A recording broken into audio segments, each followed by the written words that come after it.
brought you a lot of car plants, Michigan. We brought you a lot of car plants. You know that, right? Long time. It's been a long time since you had all these plants being built, but we brought you a lot over the last 3.5 years, and we're going to bring you a lot more. Hello, Michigan, and I'm thrilled to be in Freeland with thousands of loyal, hard-working American patriots. 54 days from now, we're going to win Michigan, and we're going to win 4 more years in the White House.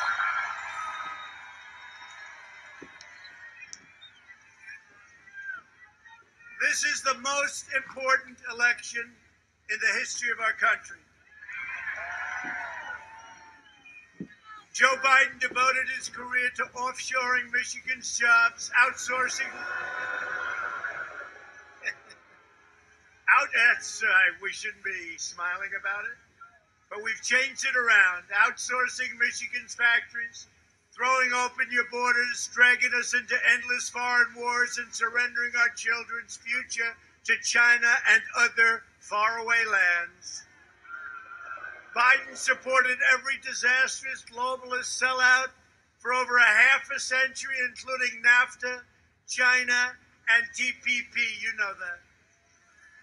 Joe Biden surrendered your jobs to China, and now he wants to surrender our country to the violent left-wing mob, and you're seeing that every night.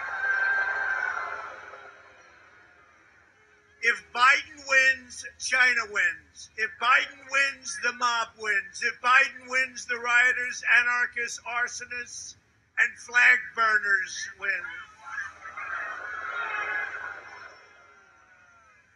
But I wouldn't worry about it because he's not winning. I don't think he's.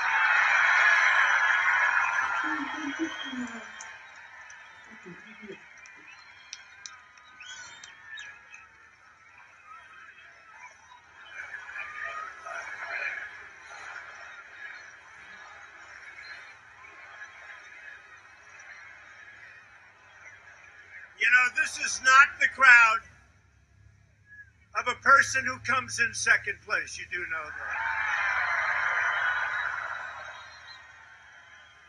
The same thing happened 4 years ago.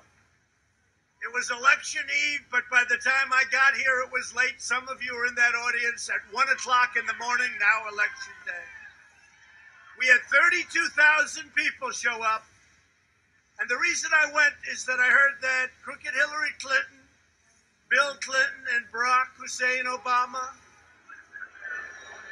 were traveling to Michigan because they heard they had problems. They were supposed to win Michigan, but they did such a lousy job that they had to come and get some votes, and they came, and I heard about it.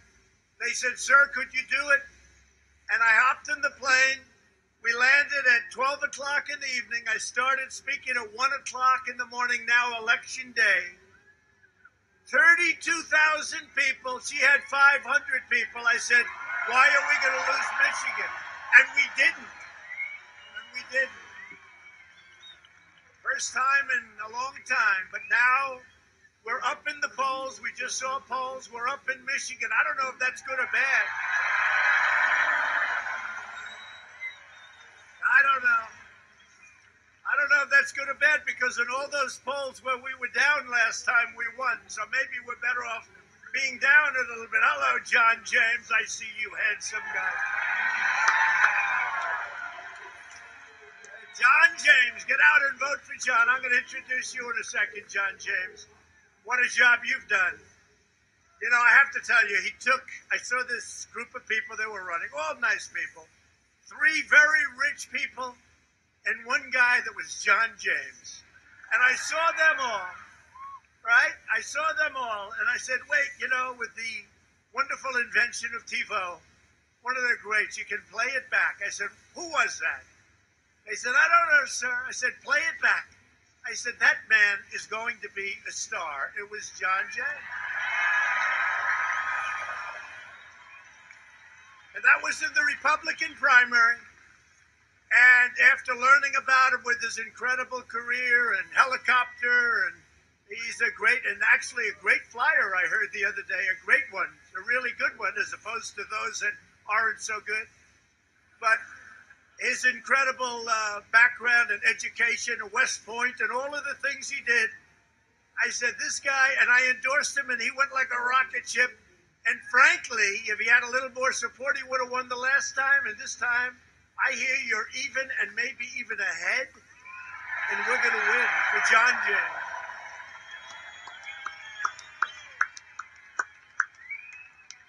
And he's a great guy, but I'm going to introduce him in a second. I'm running for re-election to keep jobs in Michigan.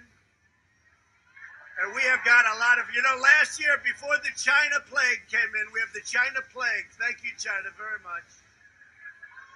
Should have never let that happen. They should have never, ever let it happen. They stopped it from going into China, but they didn't stop it from coming out here and coming into the U.S. and Europe and the rest of the world, 188 countries. But it is what it is, and we're not happy about it, and we're going to remember it. We're going to remember it. But we had in Michigan and in the country the greatest economy in the history of the world. There has never been an economy like that. And now we're building it again, and it's being built fast. And by the way, it's turning out to be, John, a super V. No more V. Now it's turning out to be a super V. But to put violent criminals behind bars and to ensure the future belongs to America, not to China. Because if we win, America wins. And that's what it's about. If we win, America wins. Not only does Joe Biden want to eliminate your jobs, he wants to eliminate your borders. He's promised to flood your state with refugees, and you know that as well as I do, and you see it all the time. From terrorist hotspots around the world, including Syria, Somalia, and Yemen. Biden's pledged to have a 700% increase. He made this deal with Crazy Bernie. A 700% increase in the flow of refugees. So he wants to lift it up by 700%. This is in their manifesto. He's also pledged to terminate all national security travel bans, overwhelming your state with poorly vetted migrants from jihadist regions. Making matters worse, he would open the floodgates in the middle of a pandemic. And by the way, the wall, it's over 311 miles long right now, doing very well.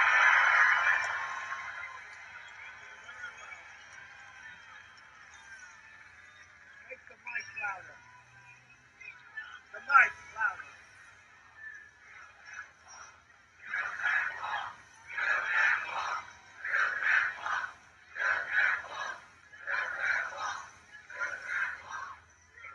Biden is waging war against the American middle class. I think most of you are not middle class. You're upper class. You're the elite. You know the way they talk about the elite? The elite.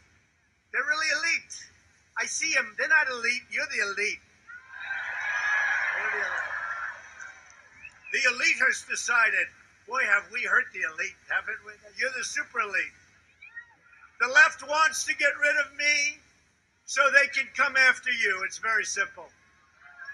Over the last 3.5 years, we've secured America's borders, blocked the entry of foreign terrorists, fixed our disastrous trade deals, and we have fixed our trade deals good. They are good. In fact, Biden was interviewed today on, there they are, CNN.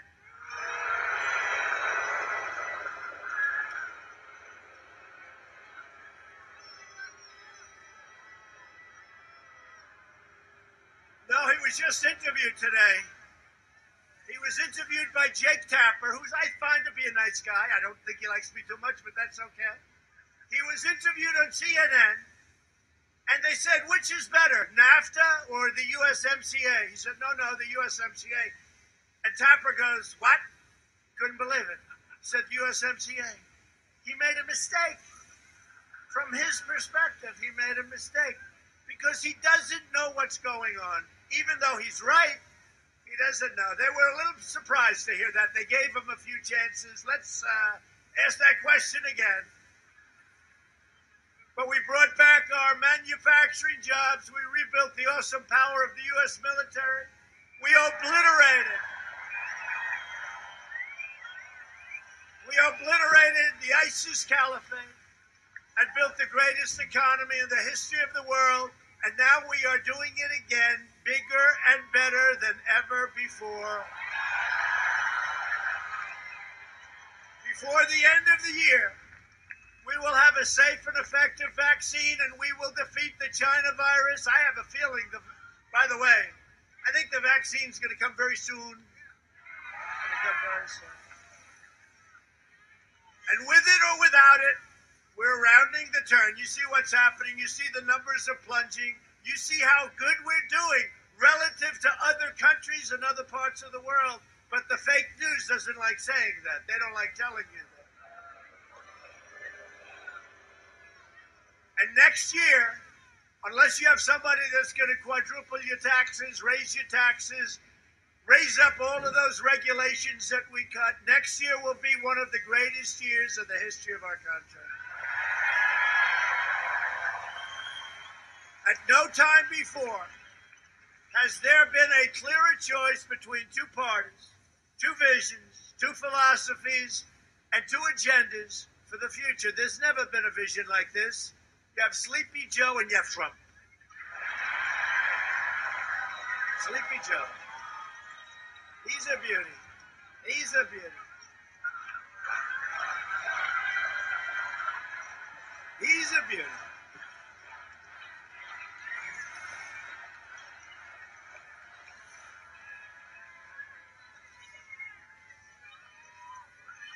You know, I watched the Democrat debates, right? And I watched them up there, and it was so bad. I said, there's no way he makes it. It's sad, isn't it?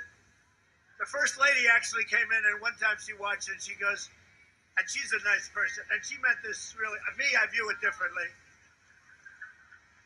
But she looked and she watched the debate, and she watched Joe, and she said, darling, it's so sad. This was early on. And this is the guy I'm running against. It's so sad, darling. It's so sad. But we got him.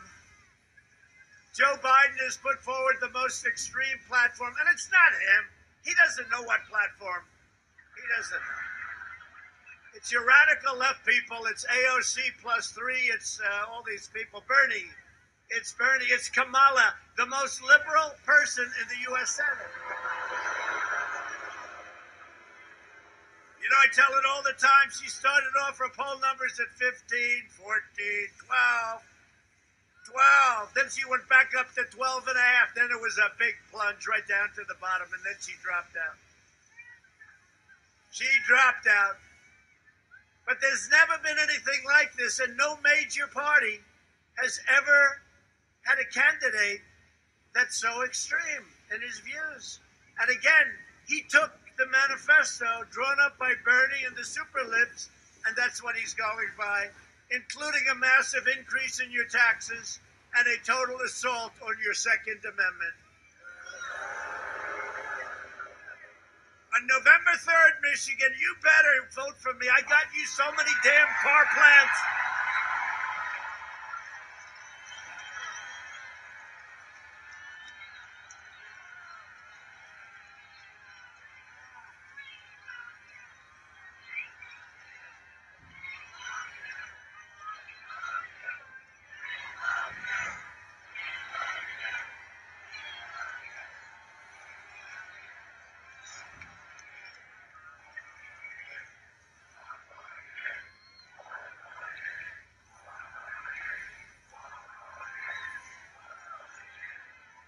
I'll tell you what, I'll be so angry at you. I got you a lot of plants. Is that right? I mean, have you seen what we're doing here? All the plants that have been built are being built. And what about the plants that are being expanded? They don't want to give you credit for that. They're just expanding. I went to Prime Minister Abe of Japan. I say, Prime Minister, you have to start doing something. You know, he's a great guy. He'll be retiring soon. He's a great guy. The Prime Minister of Japan, Abe. I say, Shinzo, you have to do me a favor. You You've got to send car plants over here. You know, you're sending all those cars. We stupidly don't charge you tariffs on those cars that pour into our country.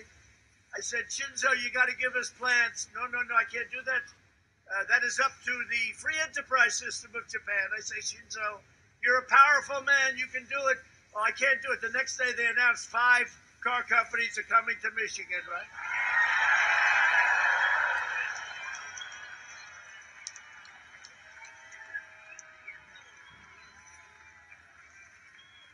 And you hadn't had a plant built. Now they've been building it for a number of years. But you hadn't had a plant built in like 42 years. You know, they were the old plants. And it's been amazing what's happened in Michigan. But honestly, it's been amazing what's happened in Ohio and North Carolina and South Carolina and Florida and New Hampshire and so many other places. Our country is doing great. We had to take a pause to get rid of the China virus. And we're coming around that turn. I'm telling you, you watch next year better than last year. It's going to be better than last year. Michigan will decide whether we will quickly return to record prosperity or whether we'll allow Sleepy Joe to impose $4 trillion in tax hikes, ban American energy, confiscate your guns, shut down the economy and tell your governor to open up your state.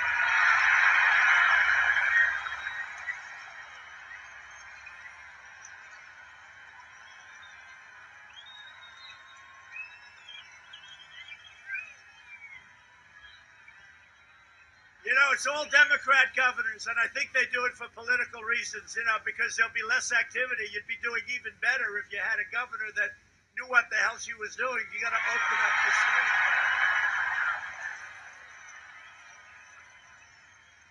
And also, you have to have a governor because, you know, right now Michigan's lagging. Great football, great coach, great team. We want a governor, John James, that's going to let Michigan play Big Ten football this year. You've been seeing a lot of the other schools want to open Big Ten at my suggestion. How about Sleepy Joe? He said, Donald Trump is against football. No. I'm the one that says open it up. Let's play football. These people practice disinformation like nobody has ever practiced it. They're liars. I'll tell you, they lie. But we have a good chance. You have a very good commissioner, and the commissioner's working hard, and hopefully very soon they'll say you're going to play football. And I hope they're not leaving Michigan out because it's never the same if they do. But you have Maryland where they have a problem in terms of playing. And the governors have a lot of power over that. They have a lot of power, a lot of say. So let's play Big Ten football, right?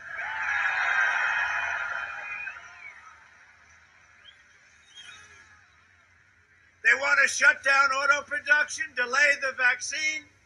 They want to destroy your suburbs. Look at what I've done for your suburbs. You know what I've done. You know what I've done. Does anybody want to have somebody from Antifa as a member and as a resident of your suburb? I don't think so. Say, darling, who moved in next door? Oh, it's a resident of Antifa. No, thank you. Let's get out of here. Let's get the hell out of here, darling. Let's leave our suburbs. I wish Trump were president. He wouldn't have allowed that to happen. And that's exactly right. I won't allow it to happen. The suburbs are the American dream. And I will tell you, I have protected your suburbs. You know, I got rid of a regulation that played with your zoning and played with other things where they forced projects into the suburbs of our great country, and I got rid of it. They said, sir, we can amend it and make it less crazy. I said, no, I don't want to amend it. I don't want to do that. I want to get rid of it. Well, sir, why don't we just do a simple amendment? It would be, I said, I want to get rid of it, end it, and we ended it.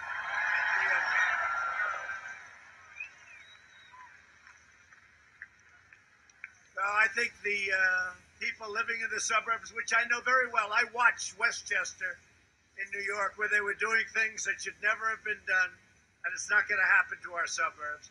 They want to erase your borders and indoctrinate your children with poisonous anti-American lies in our schools. Not going to happen.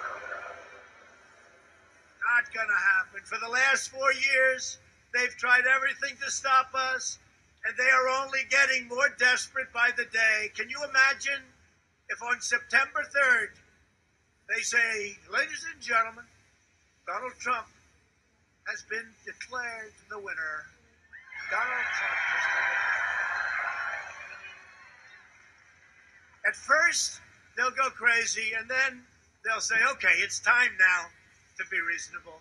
They will have had it. They will have had it. You know, we were coming together as a nation. Very interesting. Before the plague came in from China, we were coming together. It was success. Somebody said, what's going to bring you together? And it was. We were coming together. I was starting to get calls from Democrats that, frankly, we didn't speak much. And I was starting to get calls. And then all of a sudden, we saw the plague pour in, and we saw what was happening, and it really stopped things. But success was getting very, very close to bringing us all together. And then we had to say, let's take a time out. We got to fix this mess. And we did, and now we're coming back strong. But success brings us together, and it was happening. And then we got that terrible situation happened, and we'll never forget it.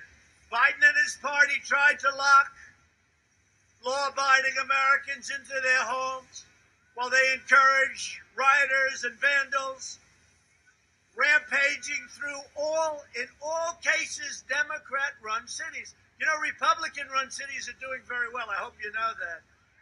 And I hope you know, like in Minneapolis, we were asked to come in. We went in. We took care of that problem in about, 30 minutes? Unfortunately, they let almost 2 weeks go by. And if you look at what we just did in Wisconsin, which was so amazing, 3 days and we went in.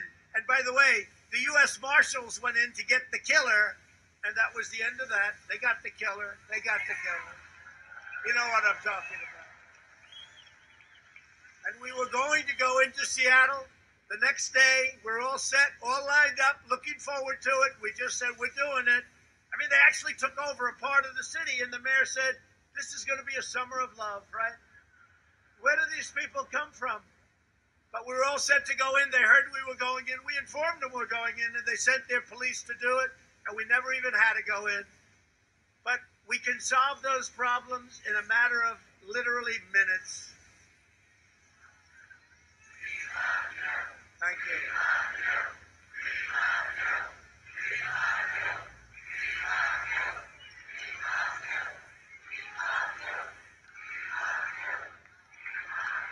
Don't say that, I'll start to cry, and that wouldn't be good for my image. You don't want to see me cry.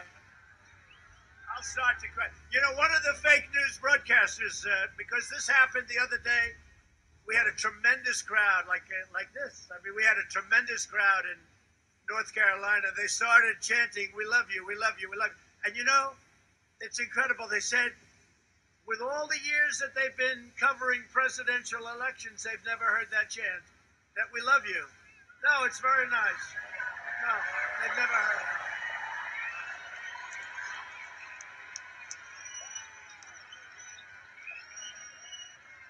True. You know, now they'll say, he misrepresented. 18 years ago, there was a rally held by somebody.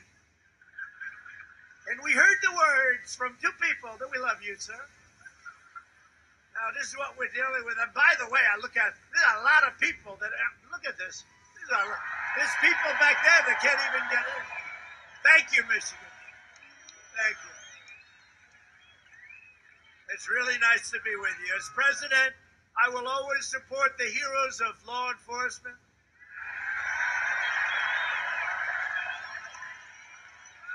I was very honored to receive the endorsement of the Police Officers Association of Michigan. Where are they? Where are they? They're here someplace. Where are they? Thank you, fellas. That's really nice, I'll tell you. That's an honor. I have to be honest. I got it from Florida, Texas, Ohio, North Carolina, South Carolina. But Michigan is Michigan. Thank you. I don't think there's any law enforcement officer that is against us. What is our poll number? 99. I know they had 365,000 at one group, and they got a unanimous vote. I said, that's pretty good. How can you go the other way? You people are fantastic, and we love you. Thank you.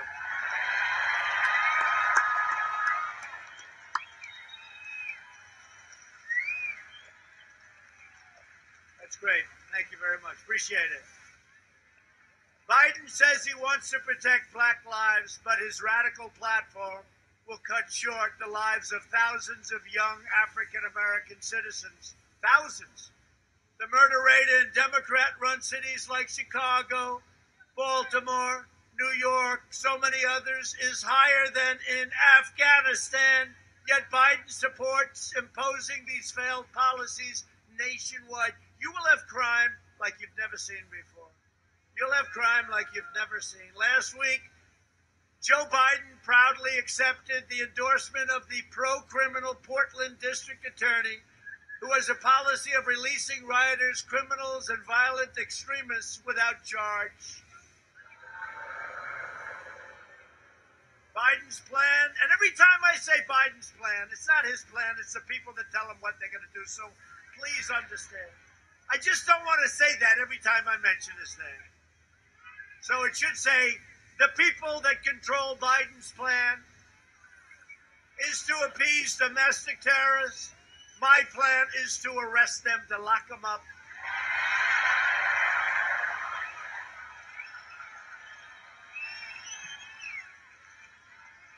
If Joe Biden is elected, far-left lunatics won't just be running failed Democrat city.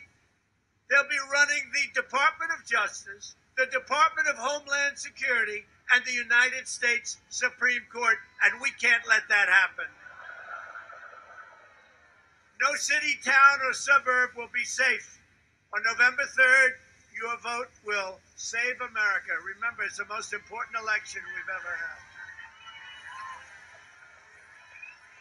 So I'm joined tonight by some great warriors that have really helped me a lot in Washington with the fake impeachment, the impeachment hoax, the Russia hoax. Somebody said Russia's coming up again. Adam Schiff said, would like to find out about it. I said, what about China? What about other countries? It's always Russia. Russia. They're at it again. I want to just thank these guys because these were real warriors for all of us. They love your state and they love our country. Congressman Jack Bergman. Great job, Jack. John Moulinar. Thank you, John. Great going, John. He's a tough cookie. And Tim Wahlberg. Tim, thank you. Great job. What great people. And I talked about him a little while before. I could talk about him all night. He's a star. He's going to be a future star. You know, we have a very much different party than we had 4 years ago. We're now the party of the workers. We're the party of a lot of different things now. But we weren't really considered the party of the workers, certainly not anymore. Remember this, we're the party of Abraham Lincoln. A lot of people forget that. Honestly. Remember when they used to say, he doesn't act presidential? And I used to say, it's so easy to be presidential. I'd only have about 10 or 15 people here. You'd be bored. But remember, I used to do that, but I'd always say, I can be more presidential than any president in our history, except for the possibility of Abraham Lincoln when he wears his hat.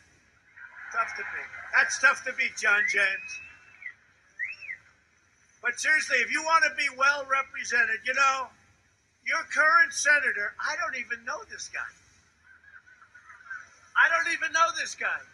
Nobody does. They don't know who he is. They don't even know. He comes into the office, I say, who is that guy? I know every senator. Democrat, Republican, I don't know this guy. I know your other senator, I can tell by her hair. She's got interesting hair. You know? But that was John's first crack. He learned a lot. And frankly, and I mean this, if he had more support from the Republican Party, he would have won that race. He would have. But this guy, Peters, right? Peters. I say, who's Peters? Nobody knows him. He doesn't do anything. I really mean, look, we're going to end this, but I have to tell you, John James can be so great. He loves he loves our country. He's been educated at the highest level. He was always the top at everything he's ever done. And this is what he has. And I'll be honest with you, John, I think I can tell this story. John and I were thinking about John. I was thinking about John more than myself because I know talent. And I said, you know, John, you can run for a certain House seat, right? And you're guaranteed to win. You can run for another House seat. It'll be a tough race, but you're going to win. Or you can have a tough race against somebody that nobody ever heard of. It's like a habit that they press that particular trigger. But that's a tough race. So you can be an absolute congressman, or you can take a shot at this one. He said, sir, I can do more in the Senate than I can do in the House. And that was his decision. Right? Took a lot of guts. So, John, I'm with you. You have my total and complete endorsement. You have everything I can do. Everything I can do, we will do for you.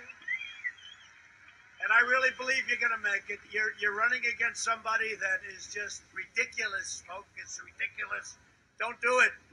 Also with us are some other great candidates and people that are going to do a tremendous job helping our congressman.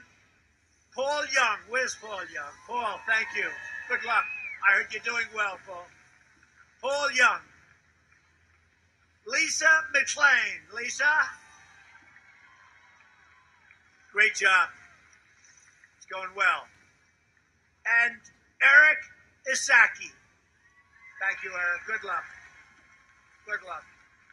We're going to be out here helping you, too. We're going to be out here. I hope John doesn't even need help, but we're going to help John, too. We're going to help all of you, all right? We're going to be doing it. Thank you. Also with you is RNC chairwoman. You know, she was the head of the whole state, and she kept calling me back. Sir, one more speech, you're going to win Michigan. Hadn't been won in decades. One more speech, sir, you're going to win Michigan. I said, all right, Ronna, I'm coming in one more time, but that's it. I said, that woman is the most aggressive person I've ever met. She said, I'm telling you, sir, one more speech. I said, all right, I'll do it one more time, but that's it. About a day after I got back, I said, I just got back from Michigan. It was wonderful. I get a call from Ronna McDaniel. And she goes, sir, could you come in tomorrow for another speech? But whatever happened, she is the one that got me here at midnight on, she is. So when it came time to picking the head of the RNC, you know, as president, you have a couple of things to say about it, right? I said, who's that woman that kept getting me back to Michigan? Boy, oh boy, she'll be great. Ronna McDaniel.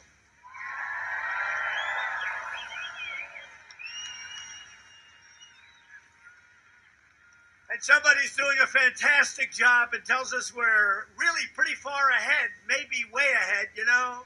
They had a poll, I think it was a Gallup poll, they said 62% of the people are lying about their poll. Now, they're only lying having to do with mine, and I don't know if I'm supposed to be insulted by that or not, but we'll take it.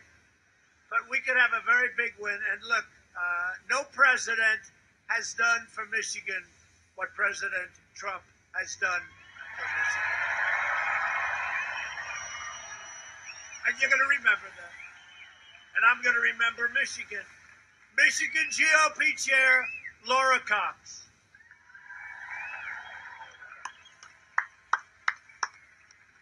Great. Thank you. Great job. Great job. Thank you. Thank you very much. Thanks, Laura. We spent the last 4 years reversing the horrible damage Joe Biden inflicted over the last 47 years. 47 years of bad votes. After the last administration nearly killed the U.S. auto industry, I saved the U.S. auto industry.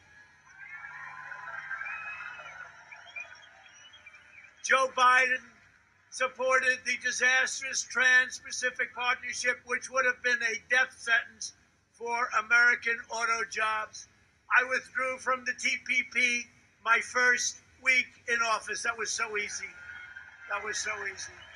You wouldn't have been making cars. You would have been buying cars from foreign lands. We have enough of that.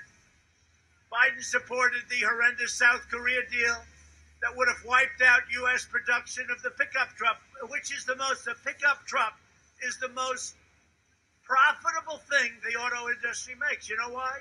We have something called the chicken tax. Does anyone know what I'm talking about? The chicken tax. It's a tariff of 25%, and it keeps other countries out of here. And it expired, and South Korea didn't want to do it, but they did it. We got it right back, and we put it on for a long time. And now you're making, but remember this, go check it out, the chicken tax. I'll tell you why someday at another meeting why they call it that. Maybe you don't want to know about it. But we're keeping those small trucks, and we're keeping our whole industry good, and we're expanding our autos now, our cars, and we're doing a great job of it. I want to thank everybody. Doing a great job. And by the way, many other things in Michigan. Biden supported the outrageous fuel economy standards that have hammered the auto industry, and I reversed that rule. I actually reversed it, and it helped millions of families be able to afford a car. The United States lost 500 auto and auto parts factories under the Obama-Biden disaster. Before the virus, my administration added over 200 new auto and auto parts plants. In 2007, how about 200? I didn't know that. 200. 200. I thought it was a little less than that. Wait, I want to see that again. 200. It says 200. Do you believe it? That's a lot. You know, I have a choice between teleprompter and freelance. I hate to say, the freelance is always a hell of a lot better, but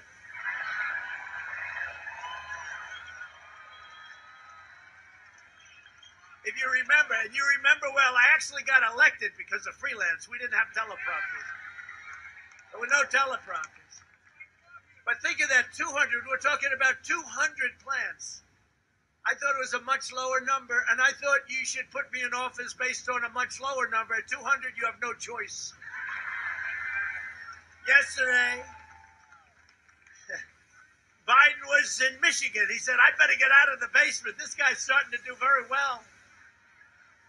Lying about his lifetime of cold-hearted globalist betrayals. Biden championed NAFTA, perhaps the worst trade deal in the history of our country, and he continued to embrace and promote NAFTA for decades. And I told you, he just said, it was not as good as the deal I made. I can't believe, they're giving him hell tonight. They're giving him hell. What did you say that for? Boy, oh boy, yeah. Hayden. Joe Hayden.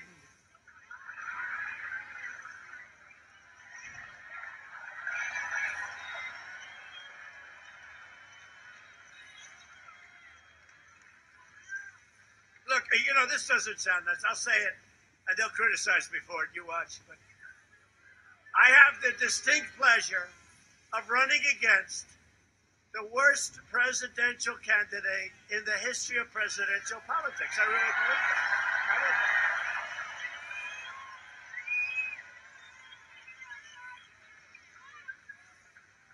Can you imagine if I lost to him? I'd have to say I lost to the worst candidate ever put up. Don't do that to me, Michigan. Don't do that. Biden supported China's entry into the World Trade Organization, which, by the way, was a disaster. China was flatlining for years and years and decades, and it got into this World Trade Organization with all sorts of advantages. Just a terrible, terrible situation took place, and that's when China became a big, powerful economic power. But if you look at the numbers just before the plague, now the numbers are different. We were going up, up, up. We were beating them like a drum. They weren't even close. we were gaining. We were number one by far. You know, for years I've heard that in 2019, China was going to surpass us. Well, in 2019, we gained a lot on them. We were doing great. And we'll be doing even better next year. You watch. Yesterday, it was revealed that a fund partly owned by Joe Biden's son, Where's Hunter? See, his first name, his first name is Where. Where's Hunter? He must be a brilliant guy, because with no experience, he's taken more money from more countries. He had no job, and then he became rich. But Where's Hunter facilitated the sale of a Michigan automotive company to a leading Chinese military defense contractor. Does anyone know that China's military got yet another piece of American manufacturing might? And the Biden family made a lot of money on it. A lot of money. What about Ukraine? He got $183,000 a month, $3 million up front, and he had no experience with energy, working for an energy company, by the way. What's your experience?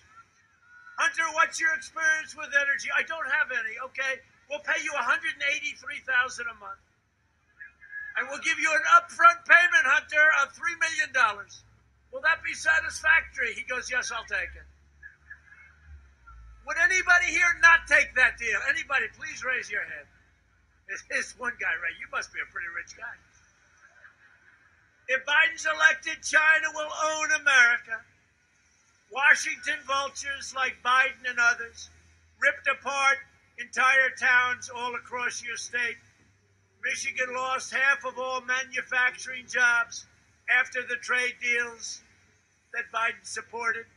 And by the way, I don't know if does anybody remember, like 12 years ago, long before I thought about running for president, when I enjoyed my life, I had the greatest life. Where would we like to go? Let's go to Monte Carlo this weekend. Let's go. No, I had a great life, but I was honored. I was doing very well. I was honored in Michigan. Does anybody know that?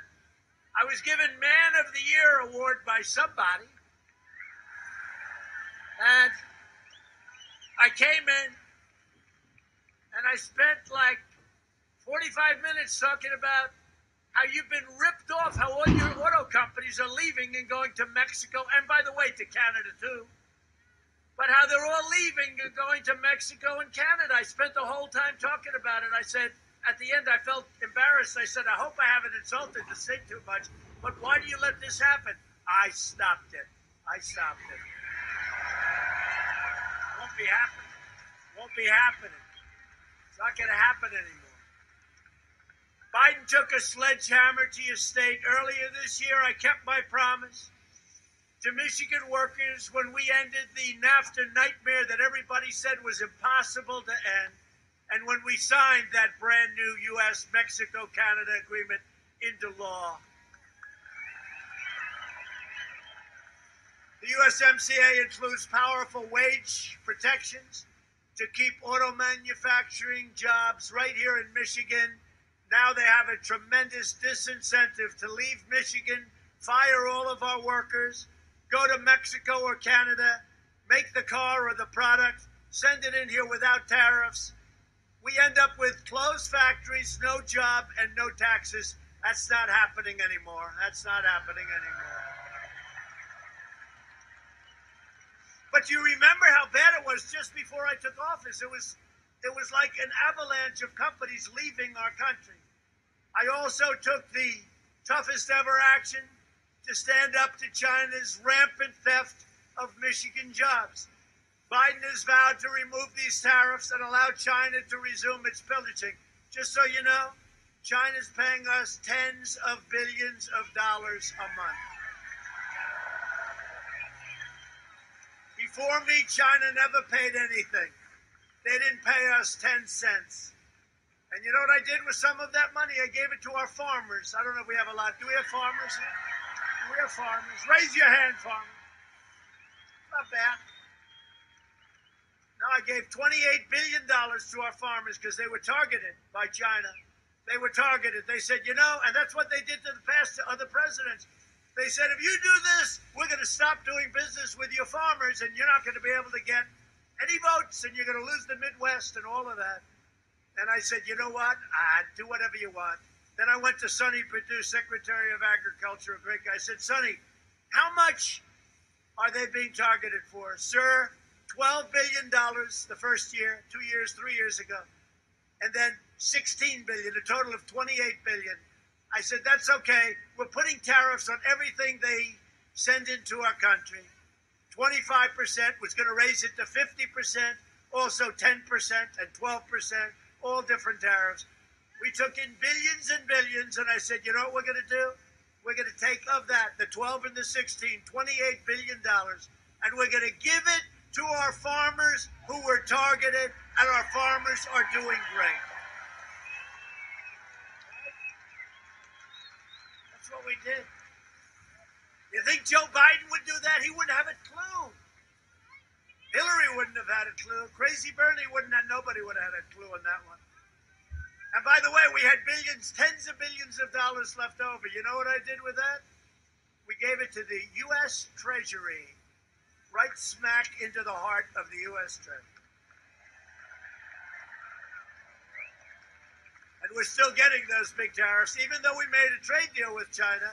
I said, no, you got to leave the tariffs on. A lot of people didn't know it. Schumer went, well, I don't like the deal. First of all, he didn't like tariffs. Then all of a sudden he loved it. But when I made the deal with China, I left the tariffs on 25% and some different amounts. But I left tariffs largely on. And nobody could believe it. They said to Schumer, what do you think of the deal? I don't like it because you got rid of the tariffs. I said, no, we left the tariffs on. This is what it is. No matter how you do it, no matter how good the deal, they'll say it's no good. Because they don't love the country. They don't love the country. Remember that. Joe Biden's agenda is made in China. My agenda is made in the USA.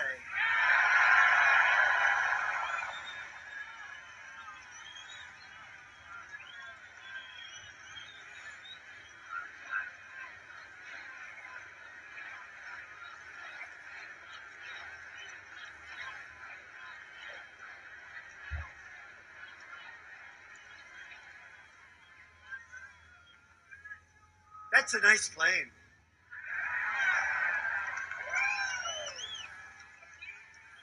Somebody said to me, your plane's just as nice as that. I said, no, it's not. That's Air Force One. That's the nicest. That's the nicest.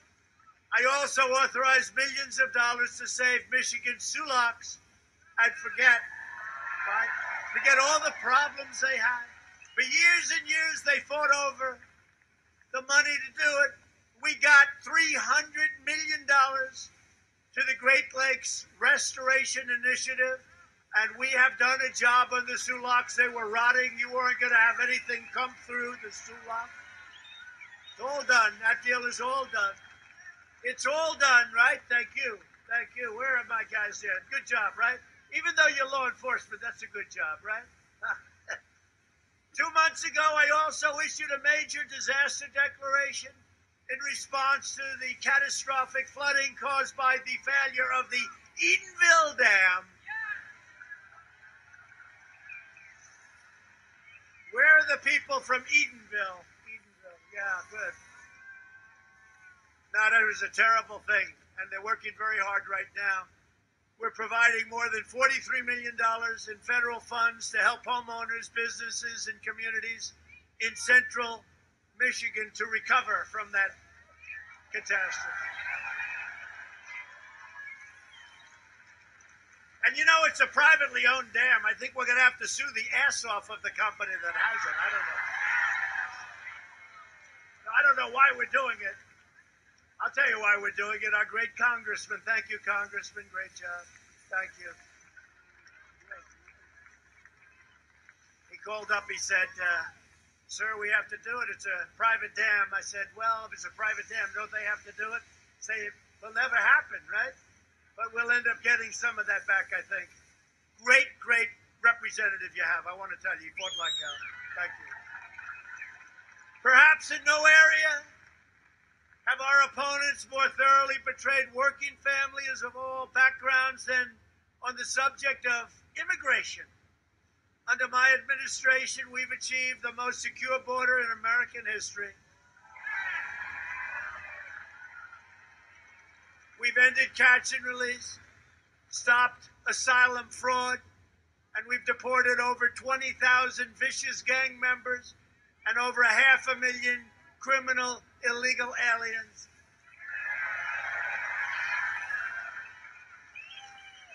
As I said, we've already built over 310 miles of border wall. It's all going to be finished very quickly. We're averaging about 10 brand new, beautiful miles every single week. It'll be finished very shortly. We've invested $2.5 trillion in the U.S. military, all made in the USA, by the way, all made in the USA. You know, with the fake news today, I said, and we have systems and missiles and rockets and military and tech. We have systems that you've never even seen before. President Xi has nothing like it. Putin has nothing like it. Nobody has anything like what we have. And they said, is he giving away military information? No. I'm saying we have the greatest weapons in the world. That's what I'm saying.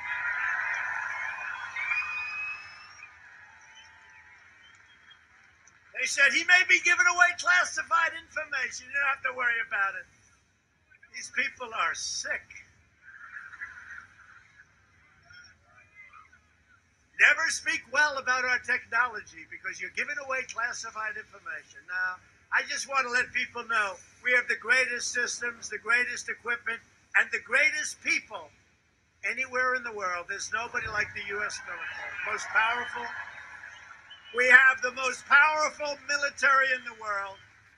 And when I took it over, it was depleted. It was in trouble. It was exhausted from these ridiculous, endless wars that last 19 and 20 years.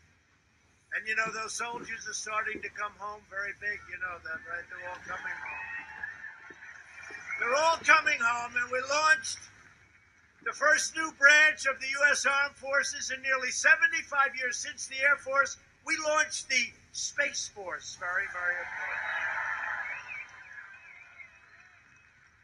We passed the Mission Act. We call it VA Choice and VA Accountability. We hold people accountable if they don't treat our vets good. You're fired. Get out. You're fired. We did more in 47 months than Sleepy Joe Biden did in 47 years. That's true. We did more. That sort of has a nice ring to it, right? Think of it. We did more, and it's true. Just take a look. Space Force by itself, that would be a major achievement. And with us, we did so many things. But we did more in 47 months than he did in 47 years. It's true. It's true. And a lot of what I did is destroy some of the horrible things that they did, including regulations all over the place. I withdrew from the last administration's disastrous Iran nuclear deal. We paid $150 billion, $1.8 billion in cash. We ought to speak to law enforcement about that. How do we send $1.8 billion in cash? In cash! You guys ought to take a look at that, please. I kept my promise, recognized the true capital of Israel, and opened the American embassy in Jerusalem.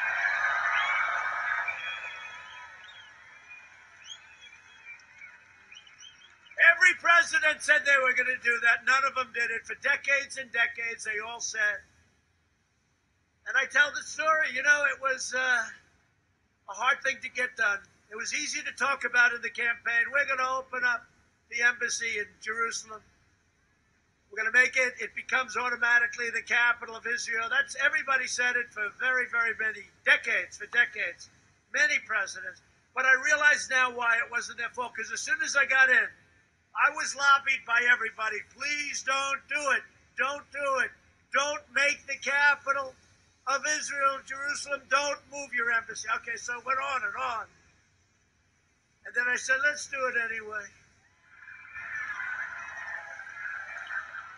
It's true. And the word got out. The word got out that I was going to do it. And I was called by every king and every queen and every prime minister and everybody was calling me, please, sir, don't do it. Please. So I did what we sometimes will do in business. I told them, when a king calls, when somebody calls, an emir, when somebody calls, tell them I'll call him back in a few days. I'm sorry, sir, he won't be able to speak right now. He'll call you back on Wednesday. Okay, thank you very much. I appreciate it. On Tuesday, I announced that I'm doing it.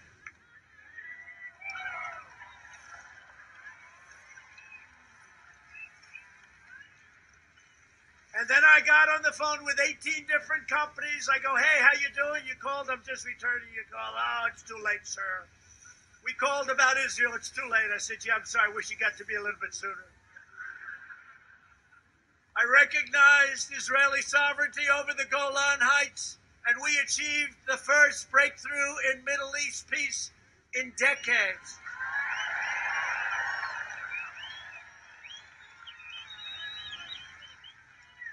And by the way, on Wednesday, I believe of next week, Prime Minister Benjamin Netanyahu, and as you know, the country, very powerful, very respected country with a great leader, UAE, is coming to the White House, and we're going to sign an agreement that hasn't been signed in many decades. It's peace and it's recognition of Israel and all of the things nobody thought it could be done. And you know, it's an amazing thing. I don't say this out of ego, but I was nominated for the Nobel Peace Prize.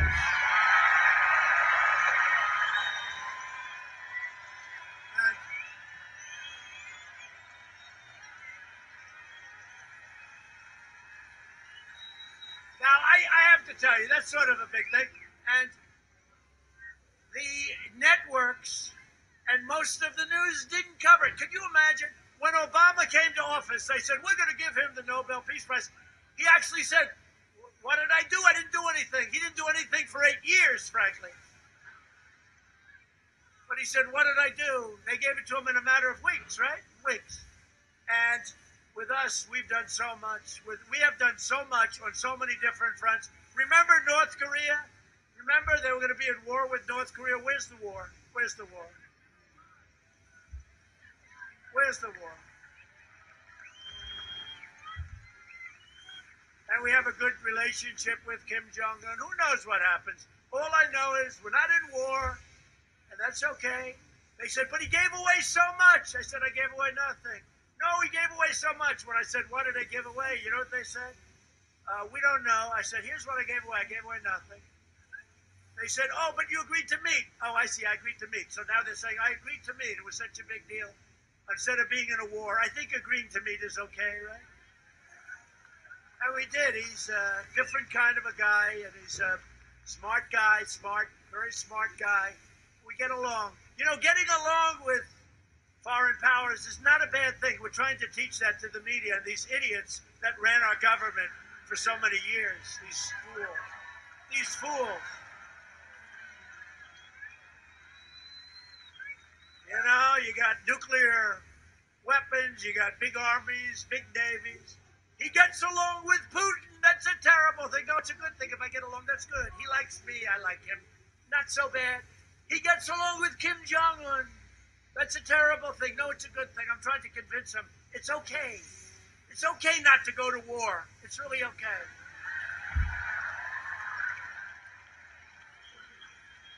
He gets along with President Xi. He gets along with Prime Minister Abiy. He gets along with a lot of people. And it's okay. That's a good thing. It's really hard. These stupid people that have been running this operation for 30, 40 years, and they come out against me. And all they did is stick us in these endless wars. We're fighting for sand and blood. Sand and blood. Syria, what do you get out of it? You get sand, you get blood, you get injuries, you get death. These people don't know what the hell they're doing, and it's one of the reasons I got elected, I can tell you that.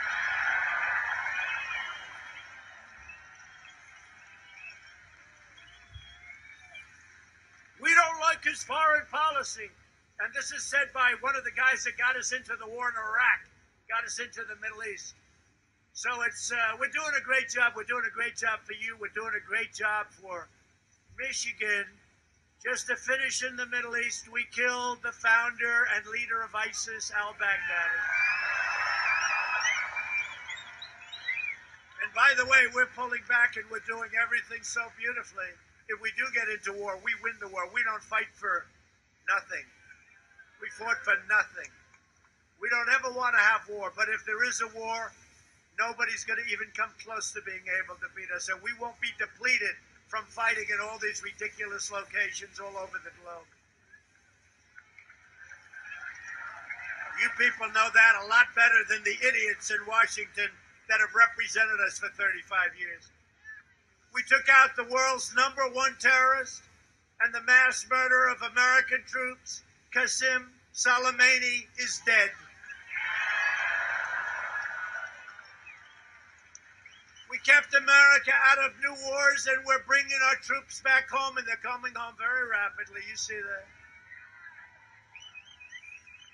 Sleepy Joe Biden voted for the Iraq war. He supported the defense sequester that gutted our military, destroyed our military, set us back so many years.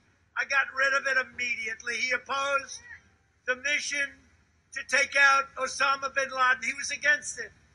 Everything he did, he was wrong on, as said by Gates, you know, Secretary of Defense, Secretary of everything. He was sort of like, he had more jobs than any human being I've ever seen. But he said everything that Biden was for was wrong. He opposed killing Soleimani. He oversaw the rise of ISIS. He was unable to do anything with ISIS. You know, I had the leader of a very important country in my office recently, and he said, and I'll probably refer the press, they'll say, who is it? He said, thank you, sir.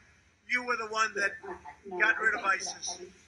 I said, I was the one? You're actually giving me credit? He said, absolutely. When you took over, ISIS in Iraq and ISIS in Syria was all over. It was growing at a level like we've never seen. You came in and you absolutely wiped it out. Happens to be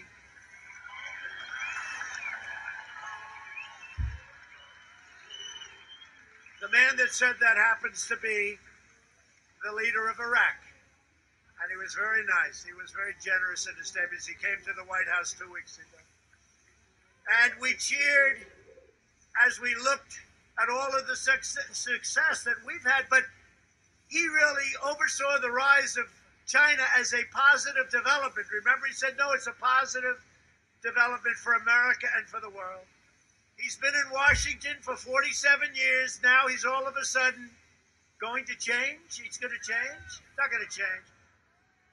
Don't forget, he was in Washington in his prime time, which was never considered great. And now it's no longer prime time. When I banned travel from China, Biden called it hysterical and xenophobic.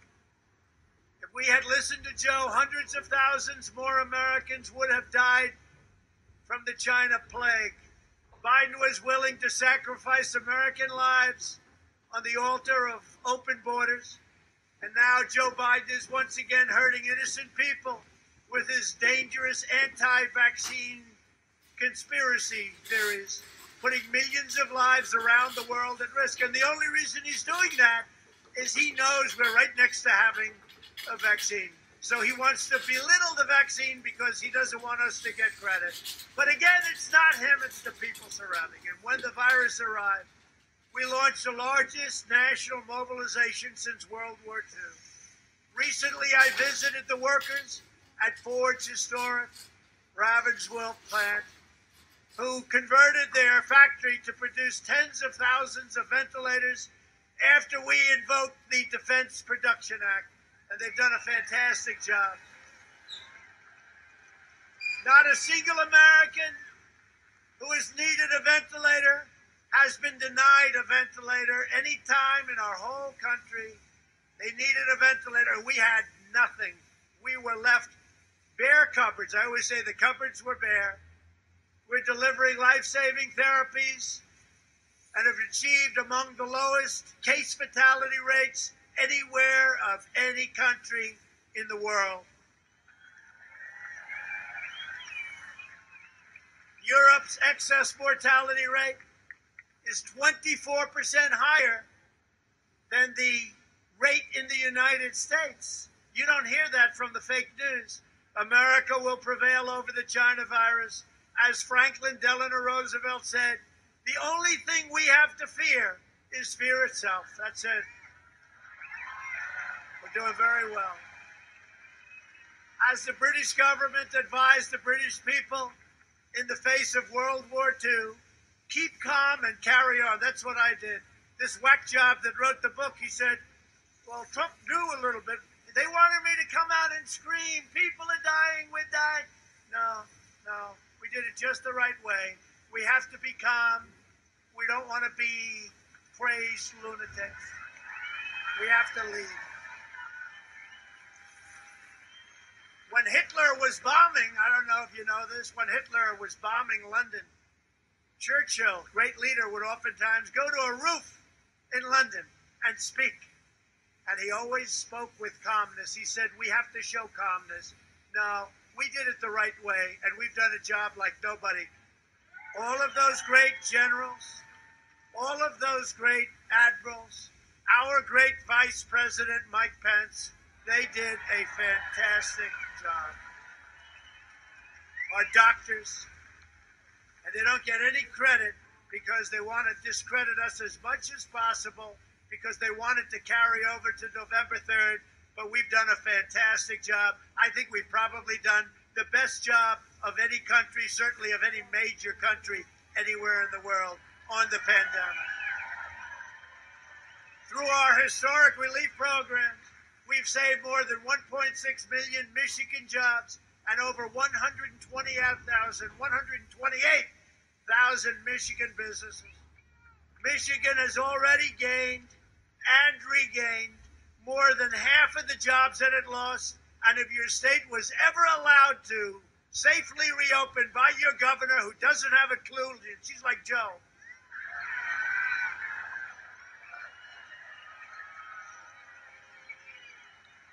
you would have regained far more than that. Open up your state, Madam Governor. Open up your state.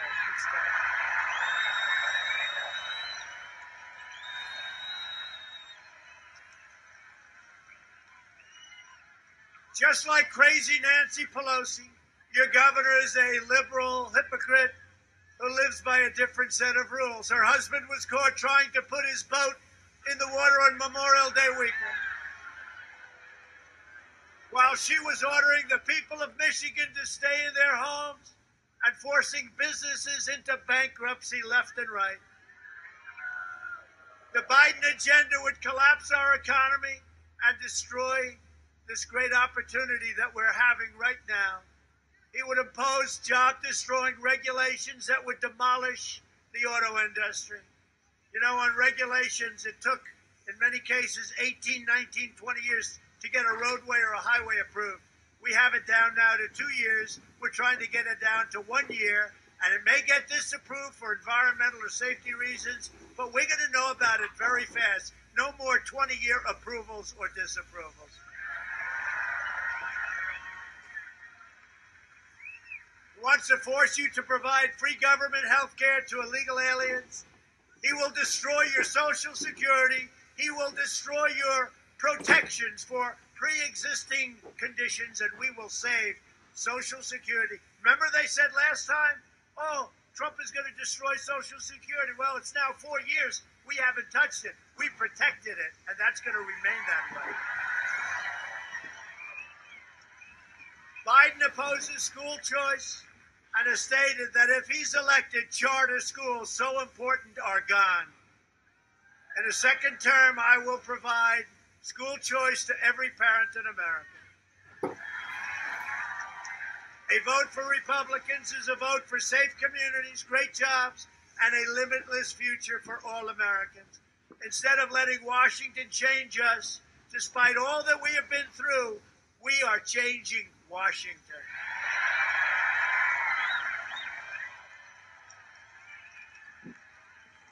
And in conclusion, although I hate to conclude. I hate to conclude because I love being with you. I do.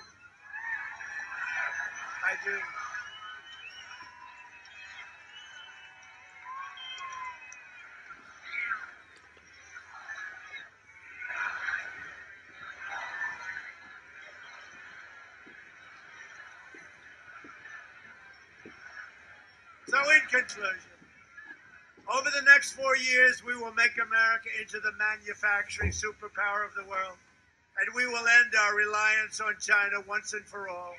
We've been doing it anyway. We will make our medical supplies right here in the United States and right here in Michigan. We will enact fair trade deals that create American jobs and grow American wages. We will rapidly return to full employment, soaring incomes, and record prosperity, and that's already happening. We will hire more police, increase penalties for assaults on law enforcement, surge federal prosecutors into high-crime communities, and we will ban sanctuary cities. We will appoint prosecutors, judges, and justices who believe in enforcing the law, not their own political agenda. We will ensure equal justice for citizens of every race, color, religion, and creed. We will defend the dignity of work and the sanctity of life.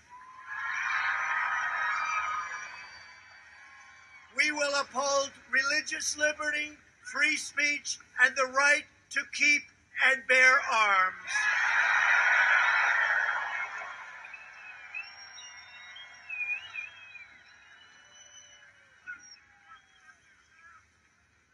And you're lucky I'm here because your Second Amendment would be gone if I wasn't. And they didn't touch it. We will strike down terrorists who threaten our citizens, and we will keep them out of these horrible, horrible situations where they hurt our country, they hurt the people of our country, and we're also going to be staying out of the endless, ridiculous foreign wars in countries that you've never even heard of. We will build the most powerful missile and cyber defense. We've already got it, pretty much. And we will maintain peace through strength. We will end surprise medical billing, require the biggest thing that nobody even knows about, and it's all signed, and it goes into effect on January 1st. You better make sure I win. Can you imagine? This is going to be the biggest thing, and nobody understands what it is. You'll figure it out. Price transparency. Did they fight me on that one? January 1st. And further reduce health insurance premiums and the cost of prescription drugs at a level like you've never seen before. I've already signed it. Favored nations, the drug companies are not happy, I will tell you. Just all you have to do is take a look at all the ads they're running against me. Favored nations where we pay whatever the lowest is in the world, we pay that number. We will protect Medicare and Social Security, and we will always protect our patients. We will always protect our people. We will protect your pre-existing conditions, as I said. America will land the first woman on the moon, and the United States will be the first nation to land an astronaut on Mars. We will restore patriotic education. You know what I mean by that. And we will teach our children to love our country, honor our history, and always respect our great American flag.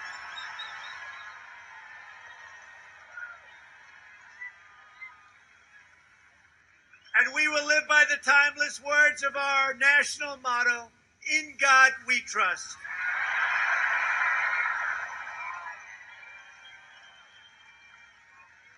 And I don't know if you saw it, but during the Democrat National Convention in caucus, they took twice. I thought I was sort of, maybe they made a mistake. You saw that. They took the word God out of the Pledge of Allegiance twice. And then they said, oh, well, maybe it was a mistake. It wasn't a mistake. That's where they're coming from. Don't be foolish. That's where they're coming from. And there's nothing that sleepy Joe Biden can do about it. For years, you had a president who apologized for America. Now you have a president who is standing up for America and standing up for Michigan.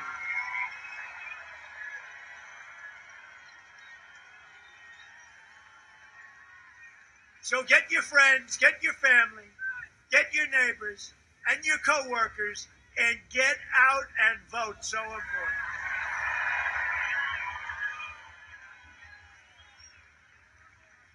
From Grand Rapids to Sagina, from Kalamazoo to Mackinac, and from Flint to right here in Freeland, we stand on the shoulders of generations of Michigan patriots who gave their blood, sweat, and tears for this beloved nation. This is the state where Henry Ford invented the assembly line. It's the place where General Motors, Chrysler, and Kellogg revolutionized entire industries. Well, you know this one, right? Michigan gave us Motown, right? That's right. That's right, Motown. We love Motown. Michigan gave us Motown, gave us the Mustang, and the unrivaled might of the American Midwest. This is the state where tough, strong, and determined workers made America into the greatest and most powerful nation in the history of the world. And we are making it greater and greater every single day. Proud citizens like you help build this country.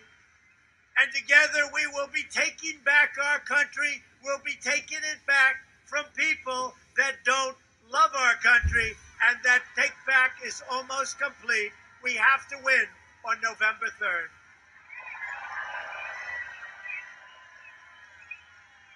We're returning power to you, the American people. With your help, your devotion, and your drive, we are going to keep on working. We are going to keep on fighting, and we are going to keep on winning, winning, winning. We are going to keep on winning.